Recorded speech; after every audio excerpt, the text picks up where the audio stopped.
Shalom. Mari saya mengajak setiap kita datang di hadapan Tuhan, membawa syukur kita, membawa korban pujian bagi Tuhan. Haleluya. Terima kasih Tuhan, Engkau baik, selamanya baik. Engkau ajaib, Engkau mulia.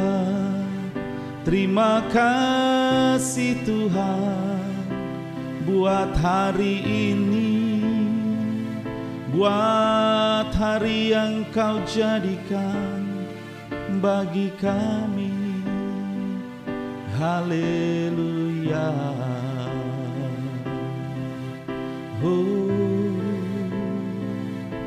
Terima kasih Tuhan. Dengan sayap-Mu ku akan terbang tinggi di tengah badai hidup. Ku tak menyerah, Kau kekuatan dan perlindungan bagiku, pertolonganku di tempat maha tinggi. Ku mengangkat tanganku, aku berserah. Kau ku nantikan, Kau yang ku sembah, Yesusku, Rajaku.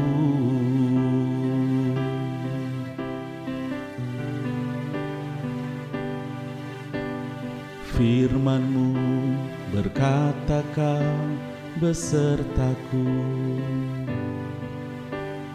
maka kuat roh dan jiwaku. Tangan-Mu Tuhan selalu ku nantikan, di setiap langkahku percaya. Dengan sayap-Mu ku akan terbang tinggi di tengah badai hidup. Ku tak menyerah, Kau kekuatan dan perlindungan bagiku, pertolonganku di tempat maha tinggi. Ku mengangkat tanganku, aku berserah. Kau ku nantikan, Kau yang ku sembah, Yesusku, Rajaku.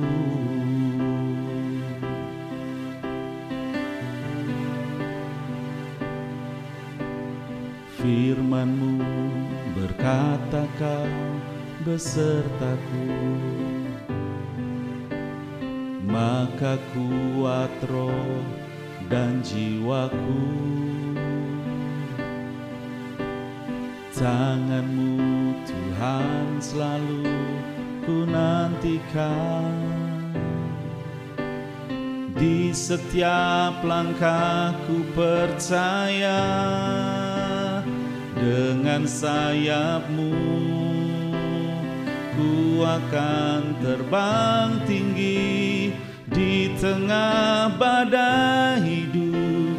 Ku tak menyerah, Kau kekuatan dan perlindungan bagiku, pertolongan-Mu di tempat maha tinggi. Ku mengangkat tanganku, aku berserah. Kau ku nantikan, yang ku sembah, Yesusku, Rajaku. Dengan sayap-Mu ku akan terbang tinggi di tengah badai hidup. Ku tak menyerah, Kau kekuatan dan perlindungan bagiku. Pertolongan-Mu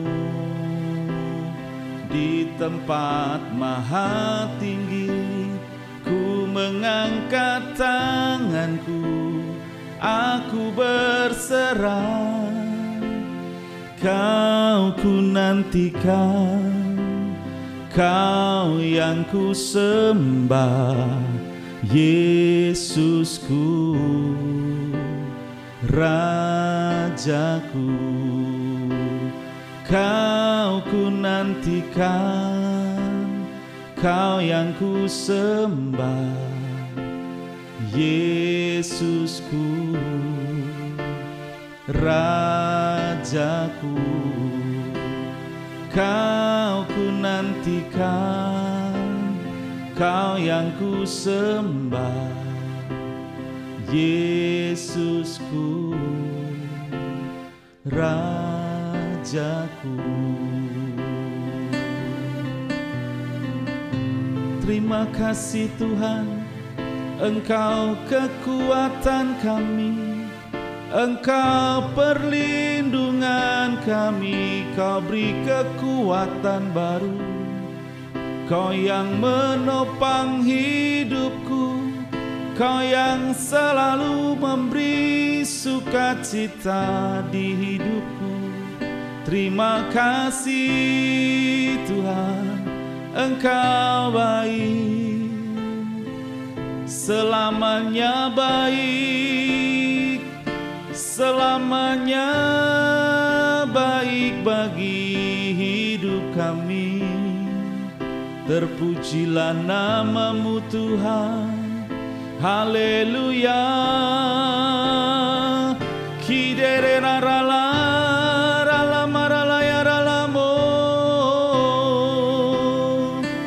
Terima kasih Tuhan.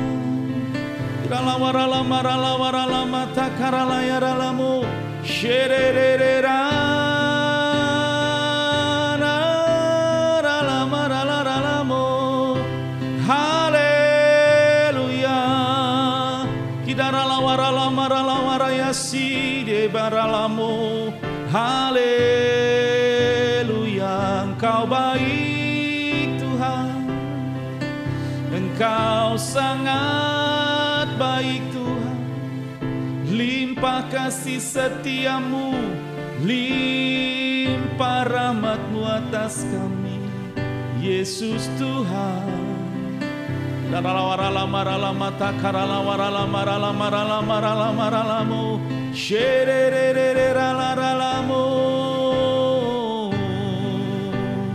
Terima kasih Bapa.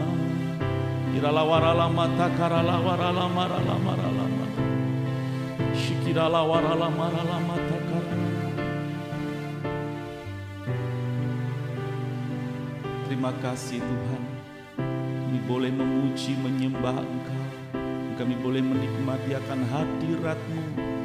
Dan saatnya Tuhan kami belajar akan firman-Mu. Taruh perkataan-Mu dalam hidup kami Tuhan, urapi setiap kami, sehingga kami dimampukan mengerti akan rencana-Mu, akan kehendak-Mu melalui firman-Mu. Terpujilah nama-Mu Tuhan kekal selamanya, dalam nama Tuhan Yesus, haleluya, amin. Shalom. Mari hari ini kita belajar bersama-sama di hari-hari terakhir di bulan Oktober ini dengan tema yang sama, yaitu extraordinary favor. Dan hari ini kita akan belajar dari seorang tokoh yang bernama Esther. Mari saya mengajak setiap kita bersama-sama membuka di Esther pasalnya yang kedua. Kita akan baca dengan cepat dari ayat yang pertama sampai dengan ayatnya yang ke-17. Esther 2 ayat 1 sampai 17. Sesudah peristiwa-peristiwa itu, setelah kepanasan murka Raja Ahasuerus surut, terkenanglah Baginda kepada Wasti dan yang dilakukannya dan kepada apa yang diputuskan atasnya. Maka sembah para biduanda raja yang bertugas pada Baginda, hendaklah orang mencari bagi raja gadis-gadis, yaitu anak-anak dara yang elok rupanya. Hendaklah raja menempatkan kuasa-kuasa di segenap daerah kerajaan supaya mereka mengumpulkan semua gadis anak-anak dara yang elok rupanya di dalam benteng Susan di balai perempuan di bawah pengawasan Hegai, sida-sida raja penjaga para perempuan. Hendaklah diberikan wangi-wangian kepada mereka, dan gadis yang terbaik pada pemandangan raja baiklah dia menjadi ratu ganti Wasti. Hal itu dipandang baik oleh raja dan dilakukan sedemikian. Pada waktu itu ada di dalam benteng Susan seorang Yahudi yang bernama Mordekai bin Yair bin Simei bin Kis seorang Benyamin, yang diangkut dari Yerusalem sebagai salah seorang buangan yang turut dengan Yekonya raja Yehuda. Ketika ia diangkut ke dalam pembuangan oleh Raja Nebukadnezar raja Babel, Mordekai itu pengasuh Hadasa, yaitu Esther, anak saudara ayahnya, sebab anak itu tidak beribu bapa lagi. Gadis itu elok perawakannya dan cantik parasnya. Ketika ibu bapanya mati, dia diangkat sebagai anak oleh Mordekai. Setelah titah dan undang-undang raja tersiar dan banyak gadis dikumpulkan dalam benteng Susan di bawah pengawasan Hegai, maka Esther pun dibawa masuk ke dalam istana raja di bawah pengawasan Hegai penjaga para perempuan. Maka gadis itu sangat baik pada pemandangannya dan menimbulkan kasih sayangnya, sehingga Hegai segera memberi wangi-wangian dan pelabur kepadanya, dan juga 7 orang dayang-dayang yang terpilih dari istana raja, kemudian memindahkan dia dengan dayang-dayangnya ke bagian yang terbaik di dalam balai perempuan. Esther tidak memberitahu kebangsaan dan asal-usulnya karena dilarang oleh Mordekai. Tiap-tiap hari berjalan-jalanlah Mordekai di depan pelataran balai perempuan itu untuk mengetahui bagaimana keadaan Esther dan apa yang akan berlaku atasnya. Tiap-tiap kali seorang gadis mendapat giliran untuk masuk menghadap Raja Ahasuerus, yang sebelumnya ia dirawat menurut peraturan bagi para perempuan selama 12 bulan, sebab seluruh waktu itu digunakan untuk pemakaian wangi-wangian, 6 bulan untuk memakai minyak mur, dan 6 bulan lagi untuk memakai minyak kesai, serta lain-lain wangi-wangian perempuan.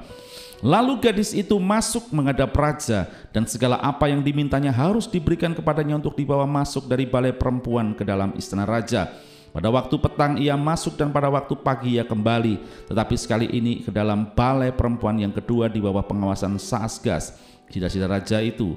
Penjaga para gundik, ia tidak diperkenankan masuk lagi menghadap raja kecuali jika raja berkenan kepadanya dan ia dipanggil dengan disebutkan namanya.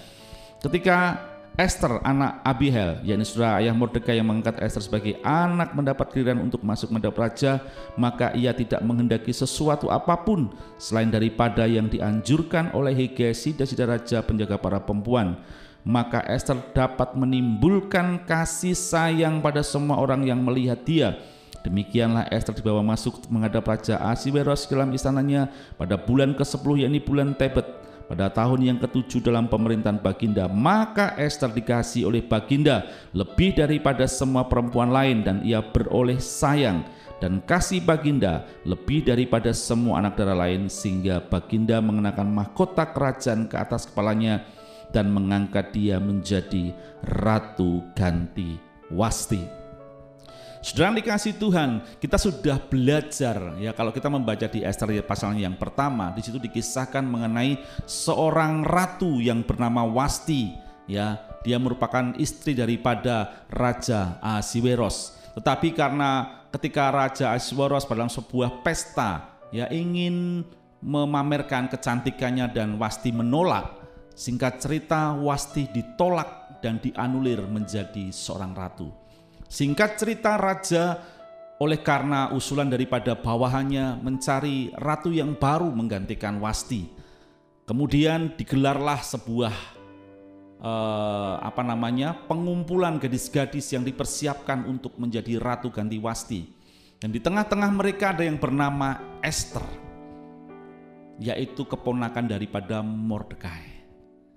Singkat cerita, kalau tadi kita baca di Ester pasal yang kedua, akhirnya Ester terpilih menjadi ratu ganti Wasti.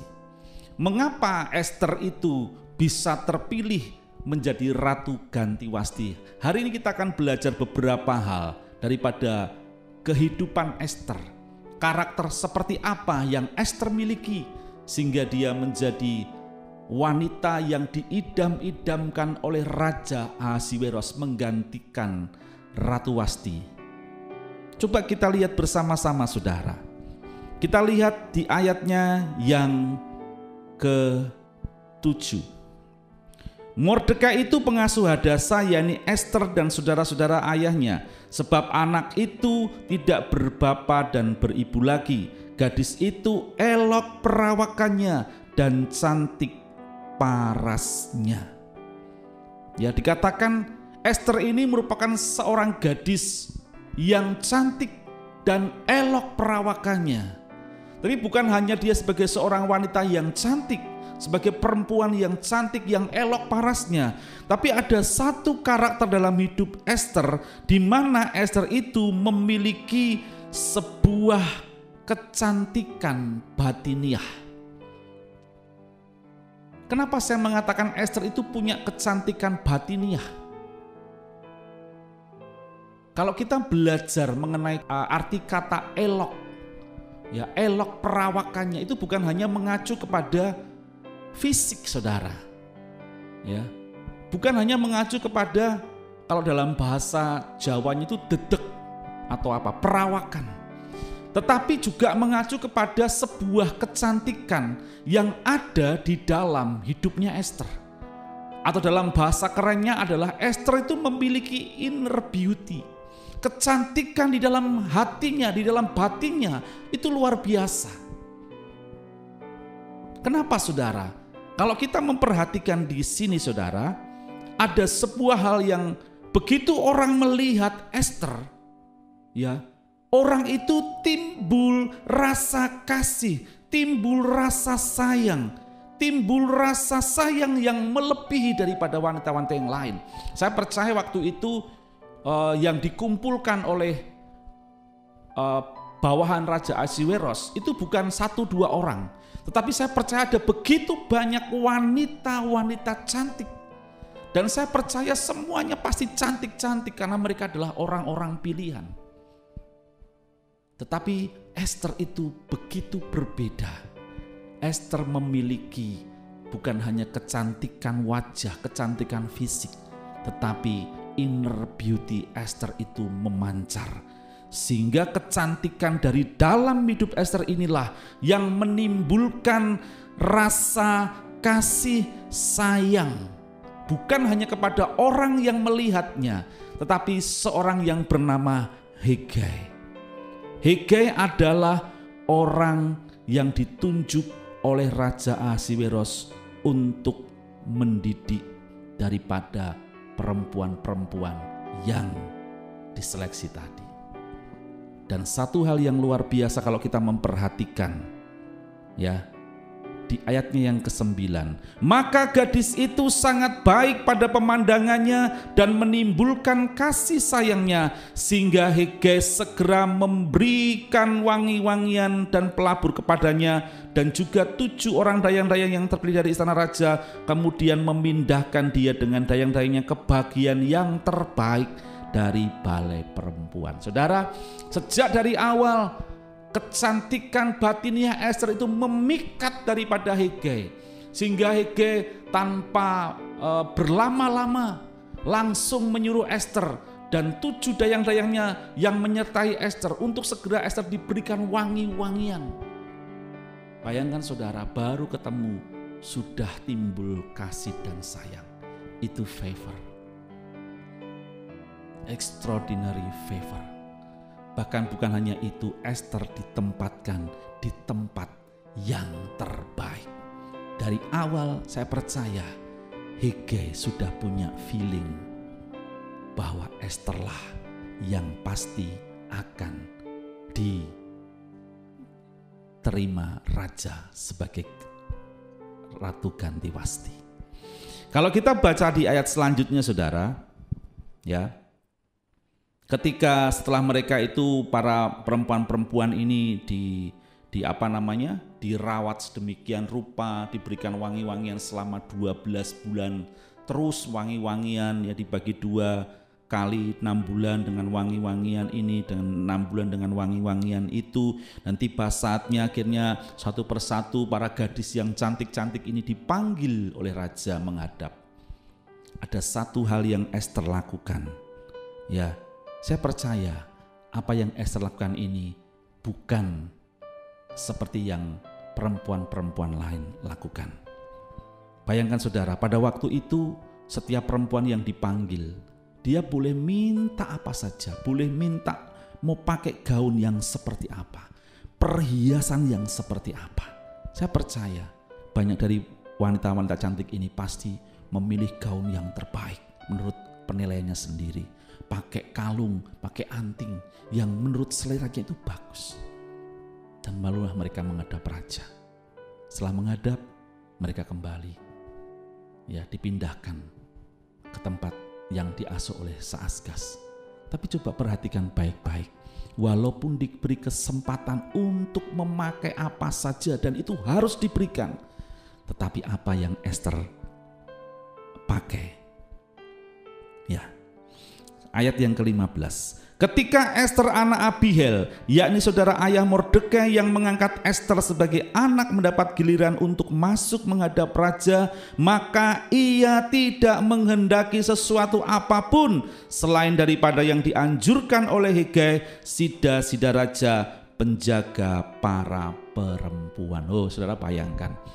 Esther mendapatkan giliran tetapi dia tidak mau, aku mau pakai ini, aku mau pakai itu. Esther tidak meminta dan menginginkan apa-apa. Tetapi satu hal, dia mau memakai apa yang dianjurkan oleh Hegai. Ini sebuah sikap kecantikan batiniah yang luar biasa, bahwa dia memiliki sebuah kerendahan hati dan ketaatan kepada Hegai. Hegai ngomong, Esther, kamu pakai ini ya, kamu gaunnya ini ya. Saya percaya Esther nurut saudara. Dan Esther melakukan seperti apa yang Hegai katakan. Lanjutannya, maka Esther dapat menimbulkan kasih sayang pada semua orang yang melihat dia. Begitu Esther muncul mau menghadap kepada raja, semua orang yang melihat kagum dan timbul favor, timbul kasih sayang. Singkat cerita, Esther menghadap kepada raja dan dikatakan di ayat yang ke-17, maka Esther dikasihi oleh baginda lebih daripada perempuan lain, dan ia beroleh sayang dan kasih baginda lebih besar daripada semua anak darah lain, sehingga baginda mengenakan mahkota kerajaan ke atas kepalanya dan mengangkat dia menjadi Ratu Ganti Wasti. Saudara, ketika favor Allah turun dalam hidup Esther, maka favor Allah itu, kasih karunia Allah itu, kasih dan sayang daripada Allah itu juga Esther bisa terima dari siapa? Raja Ahasiweros. Begitu melihat Esther, raja langsung mengasihi, timbul kasih dan sayangnya lebih daripada perempuan-perempuan yang lain. Dan yang luar biasa, akhirnya Esther menjadi Ratu Ganti Wasti. Ketika favor turun, ketika extraordinary favor Allah turun buat kita, hidup kita tiba-tiba berubah. From zero to hero. From nothing to something. Esther yang anak biasa-biasa saja, bahkan anak orang buangan, dalam sekejap mata berubah menjadi seorang ratu dari sebuah kerajaan yang besar. Saudara, mari hari-hari ini, apapun yang terjadi dalam hidup saudara, milikilah kecantikan batiniah dengan apa? Dengan engkau bergaul karib dengan Tuhan. membangun persekutuan dengan Tuhan, membangun keintiman dengan Tuhan, maka saya percaya keintiman dengan Tuhan itu yang akan menghasilkan sesuatu yang besar dalam hidup kita. Seperti Esther, ketika Esther memiliki kecantikan batiniah, setiap kita pun ketika ada inner beauty, kecantikan batiniah kita, manusia roh kita menjadi manusia roh yang terus hidup, yang terus berapi-api, maka favor Allah pasti dinyatakan dalam hidup kita. Berapa banyak saudara rindu favor Allah yang luar biasa itu terjadi dalam hidup kita? Mari buka hati kita hari ini, dan biarlah izinkan Roh Kudus menjamah, memenuhimu, mengajarmu, menopangmu, menuntunmu, sehingga hanya apa yang Tuhan kehendaki itu yang terjadi dalam kehidupan kita. Demikian bunyi firman hari ini, demikian firman hari ini, biarlah menjadi kekuatan bagi setiap kita. Tuhan Yesus memberkati. Haleluya. Amin.